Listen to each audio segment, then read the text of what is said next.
Amém, queridos? Então, 1 João, no capítulo 2, versículo 1, diz assim: Filhinhos meus, estas coisas escrevo para que não pequeis. Se todavia alguém pecar, temos advogado junto ao Pai, Jesus Cristo o justo. E Ele é a propiciação pelos nossos pecados.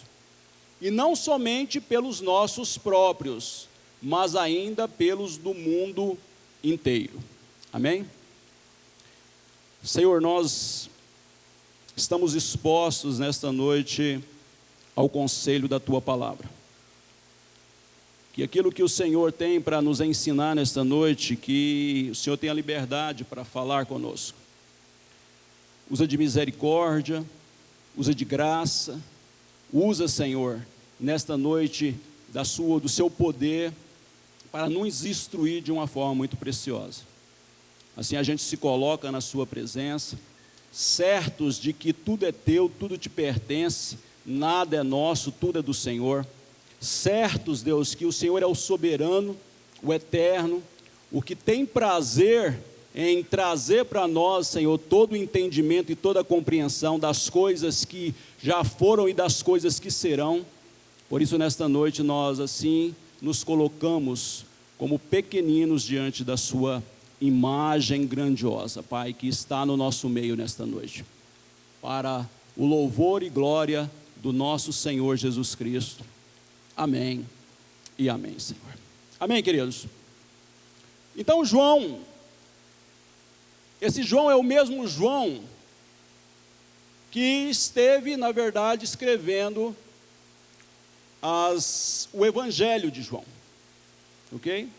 Ele é o apóstolo João, que depois de escrever, né, o 4º livro lá, né, ele traz, na verdade, esse interessante comentário aqui, posteriormente, todas as cartas de Paulo. Então, João, ele aprendeu, ele teve, na verdade, com Jesus, algo muito precioso. Ele viveu em Cristo uma realidade que, possivelmente, todos os escritores, até os neotestamentários, não viveram, que foi justamente constituir em si essa forma carinhosa de falar com a igreja.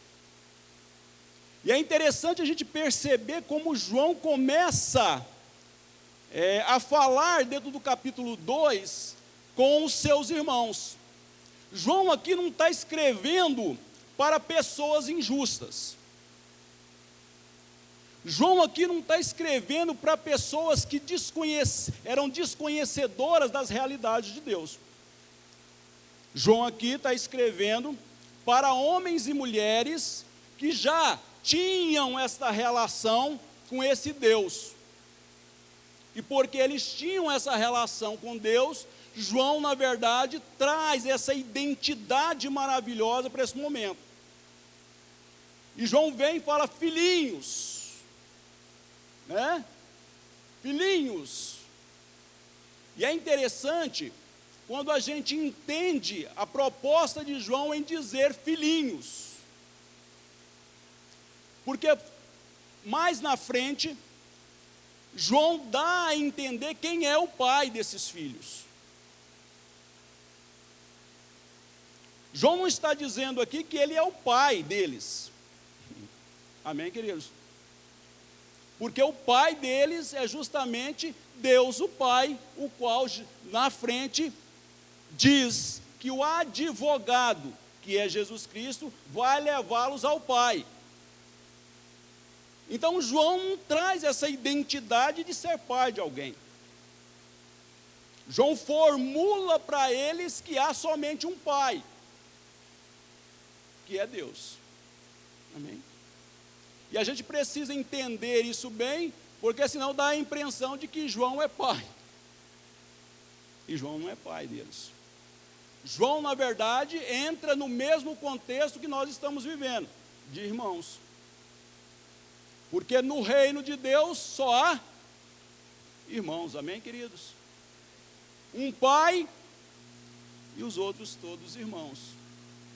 Mas é interessante, depois da gente ver essa reflexão de João a esse respeito, João traz para o momento um pensamento interessante e que vai gerar para esses que vão ler isso uma libertação para alguns pontos de aprisionamentos na sua vida. O pensamento do escritor é trazer conhecimento que nos levará a vivermos uma vida em paz com respeito ao pecado. E é interessante, queridos, nós dizemos isso. Há uma proposta de Deus para o justo. E o justo, ele precisa, na verdade, viver algo nesses dias interessantíssimo. Ele precisa viver o sossego. Ele precisa viver o seguro, ser seguro. Ele precisa viver uma vida serena. Porque não é dizer que é os dias de hoje que são maus. Mas escute uma coisa. Todos os dias, em todos os tempos, para os chamados, os eleitos, sempre foram dias difíceis. Nunca foi fácil. Não pensemos e não nos enganemos que hoje é mais difícil do que foram com os nossos irmãos. Não é. E uma das coisas que Deus sempre buscou formular em nós é vivermos esse tempo seguros, serenos, sossegados diante desse ambiente hostil, diante dessa irrealidade que muitas vezes nós vemos, diante dessa injustiça que nós muitas vezes presenciamos e que de certa forma tenta nos afligir. Mas João tenta ensinar para esses ali algo precioso a respeito de todo esse contexto.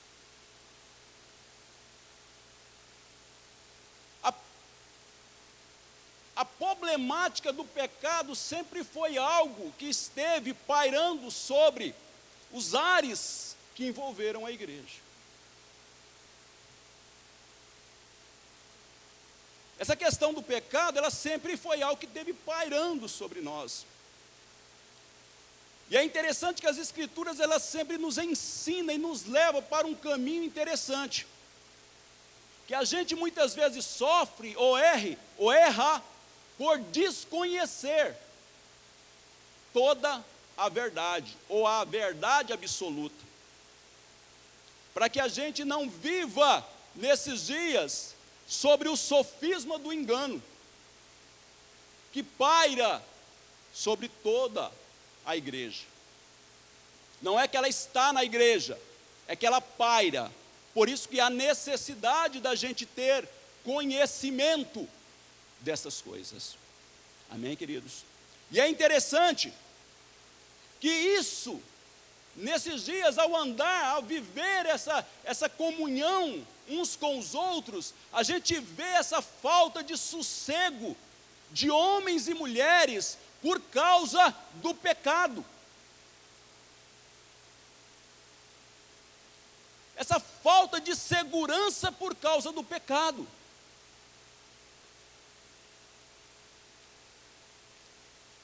Então, João vem e diz isso. Filhinhos, eu vos escrevo para que não pequeis. Eu vos ensino vocês para que vocês não pequem. Mas, se vocês pecarem, nós temos um advogado no céu, Jesus Cristo, o justo.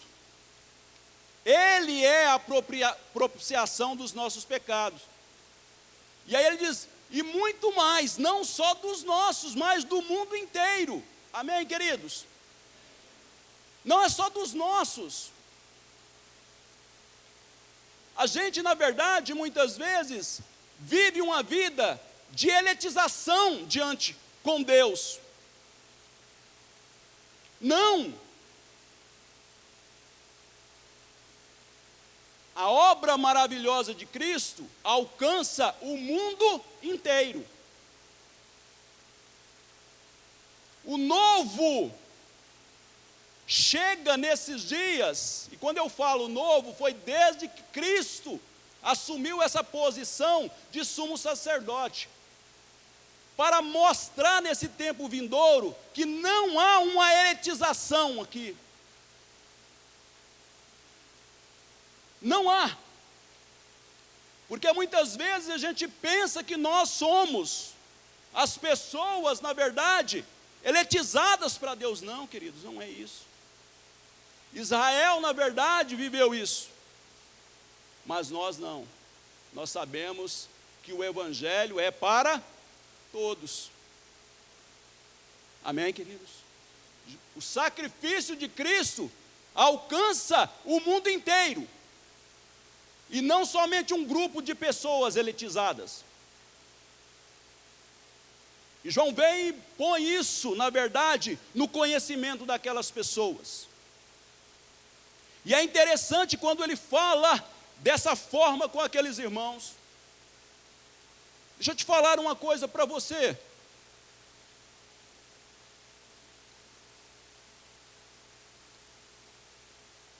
O pecado não nos separa de Deus.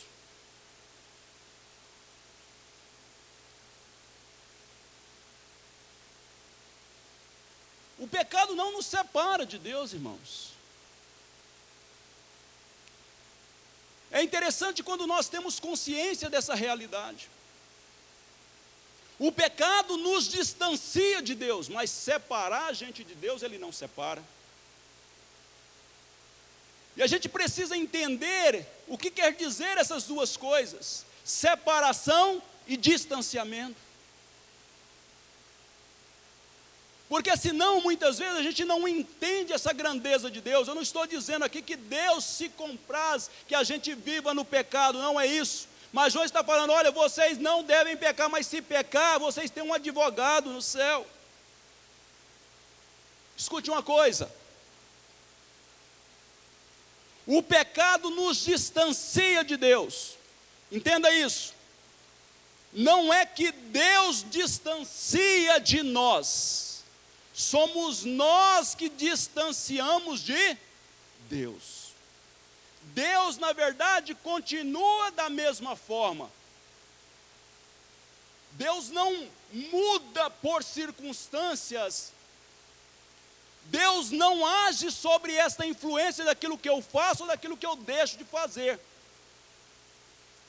Entende? Deus é uma pessoa na sua condição santa e Ele se torna esse paradigma imutável para nós. Então o pecado nos distancia de Deus. À medida que eu vou pecando, eu vou me distanciando de Deus. É uma condição de reprocesso. Mas escute uma coisa. Isso é interessante. Nesse corredor aqui, o que é esse corredor? Esse corredor é o caminho aonde o Alan teve o acesso a mim. Amém, queridos? Esse caminho, ele não está impedido. Não há empecilho nesse caminho aqui que distanciou eu de Deus. Entende isso? Então, Deus, na sua grandeza e poder, sempre vai, na sua misericórdia, nos despertar para que a gente se aproxime dEle. A Bíblia diz que aqueles que se aproximam de Deus precisam crer que Ele existe. e que é galardoador. Então há, na verdade, um caminho, um acesso. Quem é esse caminho? Quem é? Cristo. Ele diz: eu sou o caminho, a verdade e a vida. Ninguém vai ao Pai senão por mim. Então o caminho está ali. Então o pecado não nos separa de Deus. O pecado nos distancia de Deus. Separação. É isso que eu vou fazer agorinha com você. Alô? Alô? Vocês estão me vendo? O que nos separa aqui? Vocês estão me ouvindo? Dê um glória a Deus. O que está separando eu de você? O que me separava de você? Quando eu entendo isso, eu sou liberto de uma condição, de uma vida plena, livre, para viver toda a realidade em Deus. Porque eu sei, na verdade, de uma coisa, que o que pode me separar de Deus, o que pode, na verdade, gerar essa parede aí, que não permite que a gente se beija, é algo chamado iniquidade. Diga comigo, iniquidade.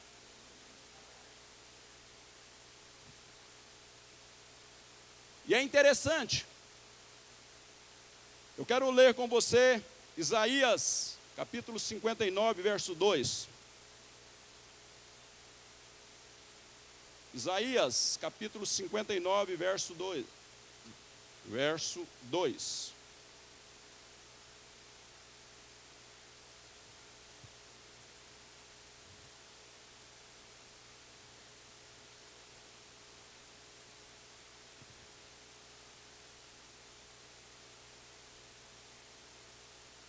Amém, querido? Deixa eu andar aqui rapidinho aqui, até você abrir. Diz assim: mas as vossas iniquidades fazem separação entre vós e o vosso Deus. E aí ele vem: e os vossos pecados encobrem o seu rosto, para que vocês não ouçam. Então o que nos separa de Deus é a nossa iniquidade. E aí você me pergunta: pastor, o que é iniquidade? O que é a iniquidade? A iniquidade é algo assim, irmãos, entenda.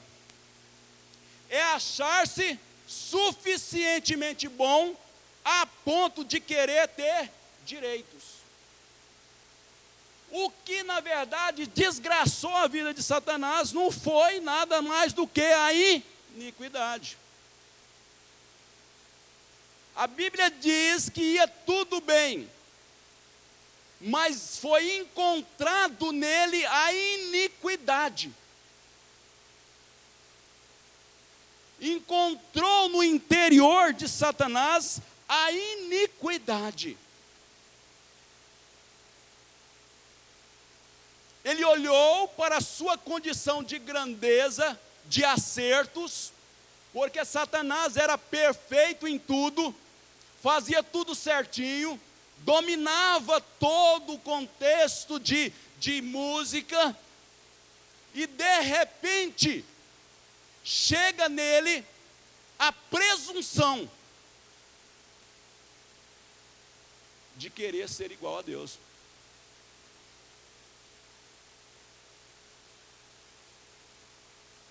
E quando isso sai, na verdade, de dentro de Satanás, Deus, na verdade, destitui ele, e aí para sempre. O homem iníquo, ele está separado de Deus. Não há como haver esse contato, não há como haver essa proximidade. A Bíblia diz que nos finais dos tempos se levantará o homem iníquo, o soberbo, o anticristo, que vai querer se colocar no lugar de Deus. Escute, irmãos. A iniquidade é a forma subjetiva que traduz a nossa presunção de acerto. O princípio da iniquidade é não entender que nós agora não queremos acertar. A gente não quer acertar nada. Nós não queremos acertar nada, irmãos. Agora, nós somos levados ao acerto. E é interessante quando a gente deixa de querer acertar para sermos levados ao acerto. Ser levados indica dependência. Querer acertar traduz esforço próprio. Escute uma coisa.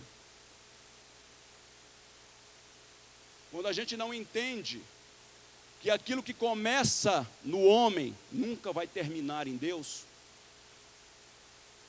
porque só vai terminar em Deus aquilo que começa em Deus. Se na verdade a gente não entender o alfa para chegar no ômega, a gente nunca vai conseguir viver essa plenitude da vida. Cristo, Ele é o ômega, mas Ele também é o alfa. Tem muitos eleitos em Cristo Jesus que estão na verdade buscando o ômega, mas estão na verdade sem saber que o seu princípio é o alfa, é Cristo. E quando a gente não depende disso, quando a gente não depende dele para vivermos a plenitude da comunhão, a gente não consegue viver essas realidades maravilhosas da liberdade. Escute uma coisa. O corpo só vai para onde a cabeça leva ele. Paulo nos ensina de uma forma muito maravilhosa o que é a igreja. A igreja é o corpo de Cristo. Cristo é o cabeça, então Ele vai, na verdade, nos levar para onde Ele quiser. E deixa eu te falar uma coisa, você sabe para onde que Cristo quer nos levar nesses dias? Como cabeça? Você sabe aonde Deus quer nos levar nesses dias? Cristo quer nos levar a entender hoje, agora, nesse momento, essa realidade do seu reino, porque Ele disse: o meu reino não é deste mundo.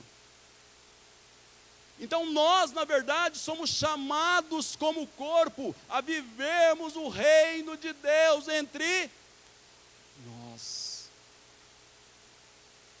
Viver o reino de Deus é isso. É nós compreendermos agora a consciência, termos a consciência do próximo. Escute que eu vou te falar uma coisa aqui. As crenças mostram o indivíduo. Cristo nos mostra o próximo. Você sabe que nesta noite tão preciosa, que a gente está junto, que a gente saiu de casa, que a gente veio para esse momento, você sabe o que Cristo quer nos oferecer neste lugar? Essa comunhão de proximidade. Tem muitas vezes que eu fico observando que a gente parece que está junto, mas chegamos à plenitude de entendermos que estamos tão distantes um do outro. Sabe, um momento como esse de ceia, deve ser o momento mais intenso da comunhão. A ceia, na verdade, ela é estabelecida para mostrar o reino de Deus. É o momento do compartilhar. É o momento justamente onde a gente pega algo como esse aqui, o pão, e parte. Essa semana eu tive aqui, a bispa falou assim: pastor, eu queria tirar uma dúvida com você. Eu falei: sim, se eu puder ajudar. Você é muito antigo, né? Você é muito antigo aqui na igreja. Eu me falei: ele conhece tudo de igreja. Aí ela falou assim: você é do tempo que as pessoas compartilhavam o copinho, colocava num copo e cada um ia bebendo, né? Compartilhando. Você é do tempo que compartilhava o pão pedaço por pedaço. Eu falei: olha, bispa, não, eu não sou tão antigo assim, não. Quando eu cheguei já tinha as individualidades, já tinha o copinho e tal, já quebrava o pãozinho e tudo, aquilo ali e tal, né? Eu faço parte disso. Mas o interessante é a gente saber como Cristo, na verdade, para que Cristo, na verdade, estabeleceu a ceia. Para que isso? Sabe, irmãos, é para nós vivermos neste lugar o melhor tempo que a gente tem, de irmãos que sabem, na verdade, que a comunhão é aquilo que é mais importante dentro da ordem do culto. Ok, irmãos? É a comunhão, porque quando a gente está em comunhão, a gente está, na verdade, formando o que? O corpo. E se a gente está formando o corpo, a gente tem a ideia que a cabeça, na verdade, está comandando tudo. Agora, quando a gente chega neste lugar, sem o entendimento pleno dessa verdade absoluta, muitas vezes a gente fica confuso. A gente não sabe que os nossos pecados são perdoados. A gente não sabe que nada pode nos separar do amor de Deus, está em Cristo Jesus.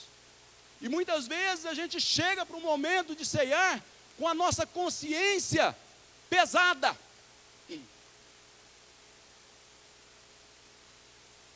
A nossa consciência não sabe, na verdade, discernir a coisa certa, absoluta.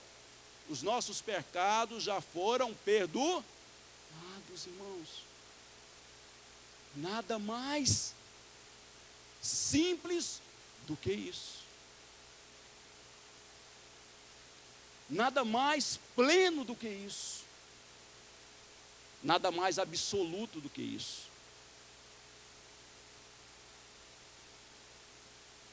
E é bom e agradável que os irmãos vivam em união,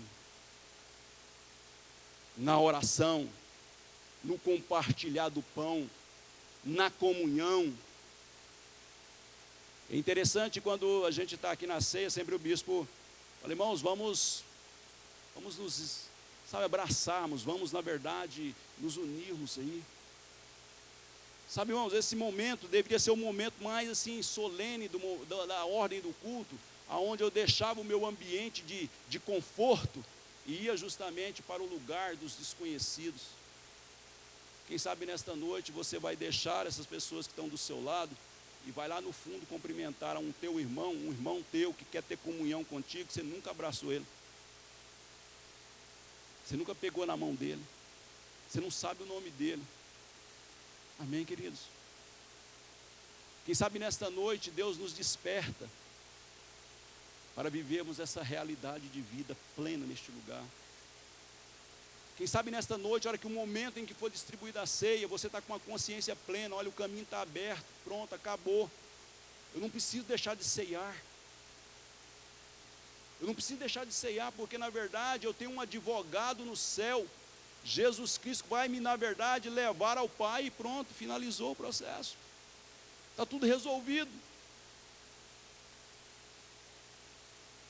Nada pode nos separar do amor de Deus. Amém, queridos?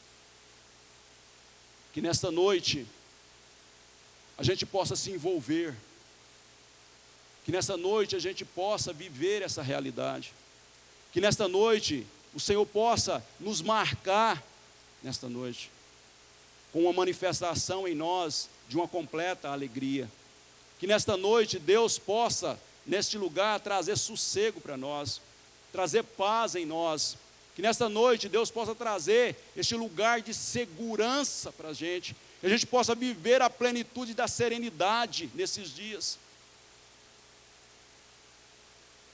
porque é isso que o Senhor quer que a gente esteja vivendo, é isso que Deus espera que a sua igreja esteja vivendo nesses dias. Ele nos chama para essa verdade, essa plena e absoluta verdade. Amém? Que Deus nos abençoe, que Deus nos conceda graça nesta noite, que Deus nos conceda intimidade neste lugar, e que a gente possa sair daqui plenamente contente com tudo o que aconteceu.